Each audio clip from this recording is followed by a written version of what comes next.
Всем привет! С вами команда Loyang Green Park, и сегодня вы узнаете о том, как обстоят дела с коронавирусом в Таиланде, планирует ли правительство страны полностью открывать границы и какие ограничения сейчас действуют на Пхукете. А также, как и обещали в прошлом выпуске, мы расскажем об условиях въезда в страну для невакцинированных туристов. Поехали!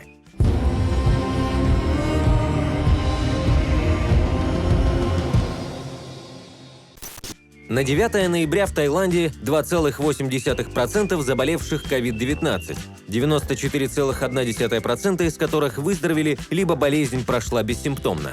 Долгое время наблюдался рост заболеваемости, но со второй половины августа цифры стремительно снижаются. На это влияет в том числе активная вакцинация местных жителей. С сентября 2021 года уже проходит ревакцинация населения препаратом AstraZeneca. В зависимости от заболеваемости страна делится на зоны.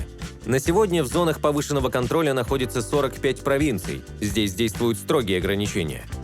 К желтой зоне относятся 28 провинций. Тут ограничения есть, но слабее. И голубая зона – 4 провинции, к которым относится Пхукет. По сравнению с августом 2021 года, когда к критическим зонам относились почти все королевство, мы видим, что ситуация постепенно приходит в норму. На данный момент все заведения на Пхукете открыты. Можно свободно посещать торговые центры, спортзалы, бары, рестораны, аквапарки и кафе. Долгое время в заведениях Пхукета была запрещена продажа алкоголя, но с середины октября местные власти разрешили продажу до 22, а уже с ноября разрешены массовые мероприятия до 500 человек, все вечерние и ночные заведения работают и продажа алкоголя тоже разрешена. Комендантского часа нету. 7-Eleven и Family Mart работают снова круглосуточно, и ночные рынки Пхукета вернулись к прежнему графику. Но все так же действует требование носить маски и соблюдать дистанцию в общественных местах. Также было много ограничений внутри Таиланда. Раньше, чтобы попасть на Пхукет, нужно было иметь и сертификат вакцинации, и делать ПЦР-тест, который стоит порядка $100. Но теперь для того, чтобы въехать на Пхукет, можно показать либо паспорт вакцинации, либо отрицательный ПЦР-тест любого типа. В целом, мы постепенно возвращаемся к обычной жизни туристического региона. Честно скажу, было очень классно пожить на Пхукете без туристов, но мы уже очень соскучились по путешественникам.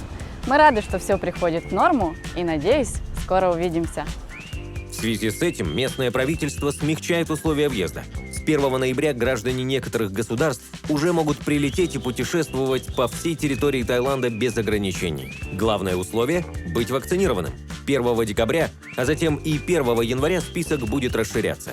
Будем надеяться, что Россия, Украина и страны СНГ войдут в этот список в ближайшие месяцы. Но есть хорошие новости для туристов из России. С ноября разрешены прямые рейсы между Россией и Таиландом. Регулярные рейсы будут выполняться из Москвы 2 раза в неделю, и Иркутска, Новосибирска и Владивостока 1 раз в неделю. Но помните о требованиях, о которых мы рассказывали в прошлом видео.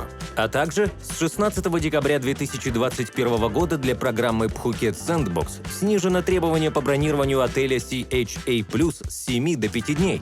Но в связи с новым штаммом COVID-19 Омикрон требования могут меняться. Обязательно уточняйте информацию перед поездкой. В связи со случаями нарушения российскими туристами данных требований, правительство Таиланда официально постановили, что согласно действующему регламенту в последующем граждане, в том числе и несовершеннолетние, прибывающие в аэропорт Пхукета с неполным комплектом документов, будут оштрафованы и депортированы в страну гражданской принадлежности за свой счет. В прошлом видео мы упомянули, что невакцинированные туристы тоже могут приехать в Таиланд, но условия для них, конечно же, более строгие. Что касается невакцинированных туристов, они тоже могут прилететь на Пхукет. Однако после прибытия им нужно будет пройти карантин. Карантин на данный момент составляет 10 дней для туристов, прибывших по воздуху, и 14 дней для туристов, прибывших по суше или по воде. Для того, чтобы прилететь по воздуху, нужно подготовить тот же самый список документов, что и для вакцинированных туристов. Это страховка от ковида с покрытием не менее $50 000. Это предоплаченные ПЦР-тесты 2, которые нужно будет сдать на протяжении карантина здесь, в Таиланде. А также это бронь гостиницы AQ для прохождения непосредственно карантина. Все эти документы плюс ксерокопию паспорта нужно загрузить на сайте и выбрать вместо программы Sandbox Alternative Quarantine. И также по прибытию в Таиланд нужно будет предоставить результат отрицательного ПЦР-теста, который был сдан до отправления сюда. Но самое главное, что нужно понимать, то что это именно жесткий карантин, во время которого нельзя покидать номер в отеле. В том числе и еду вам тоже будут доставлять прямо в номер. После прохождения карантина и получения негативных результатов ПЦР-тестов невакцинированные туристы также могут путешествовать по всей территории королевства. И в связи с тем, что правила перемещения внутри страны были упрощены, они смогут посетить такие острова, как Самуи и Пхукет. Власти Таиланда заинтересованы в потоке туристов в высокий сезон, и поэтому они делают все возможное, чтобы вы могли приехать и насладиться своим отдыхом без угрозы здоровью. И мы с нетерпением ждем вас в нашей стране улыбок. А если же вы планируете приехать не только ради моря, солнца и природы, но и задумываетесь приобрести здесь недвижимость, мы с радостью вам поможем. Оставьте свои контактные данные, и наш менеджер обязательно с вами свяжется. А в следующем видео мы расскажем вам о национальном достоянии Таиланда – традиционной кухне королевства.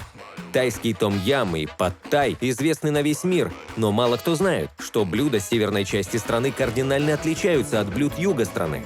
А также мы поделимся интересными местами, где можно вкусно поесть на Пхукете. Не пропустите!